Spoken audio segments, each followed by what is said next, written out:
This is Mark Bell from SuperTraining.tv, Super Training Gym, the strongest gym in the West. Got a question here from a Russian lifter, which is surprising because the Russians are the strongest, right? The old hammer and sickle. He says he wants to know approximately how long a set of bench, squat, or deadlift should take when done dynamically. This topic actually popped up recently as we've heard some suggestions out there from some other coaches.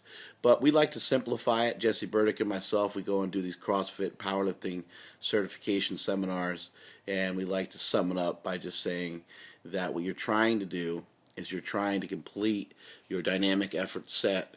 Let's say you're doing squats for sets of 2. You're trying to do 2 reps in the amount of time that it would take you to do 1 max effort single squat. And that's just approximately, give or take fractions of a second. It's not a huge deal if you're a little bit off that. But to sit there and try to time it, or to sit there and try to utilize time and stats and data based off of competitive powerlifters, high-level competitive powerlifters that are in powerlifting gear, and if you yourself are not in powerlifting gear, then I think it could be a mistake in some ways. Really what you're trying to do is you're just trying to move fast, and you're trying to be explosive. How fast? A good reference point on how fast is just to jump. Go and jump onto a 20-inch box and see how that feels. You can't jump slow. You can only jump at one speed. There's no such thing as slow jumping. So you feel yourself jump. What is fast? Fast is jumping. And fast is going to be you performing 2 reps in the amount of time it would take you to do a 1 rep max single. Remember, you're trying to produce as much force as you possibly can, as much force as you possibly can. So it's going to look different for you versus somebody else.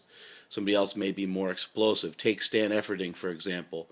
Watch some videos of him. There's nobody in the history of the universe that I can think of that is more explosive on a raw squat than Stan Efferding. If you guys out there have some video of someone else that you think is more explosive, then I'd like to see it, because I've never seen anything like that in my life with how explosive he is without powerlifting gear on. A lot of guys can be explosive with powerlifting gear on, but that's a totally different animal.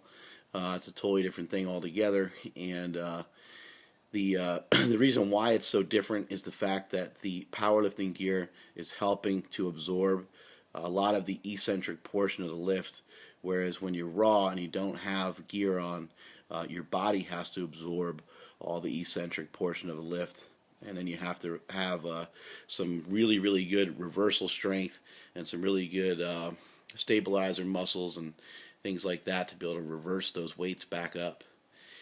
Anyway, hopefully that tip helps you, and that is it from SuperTraining.tv. I'm out.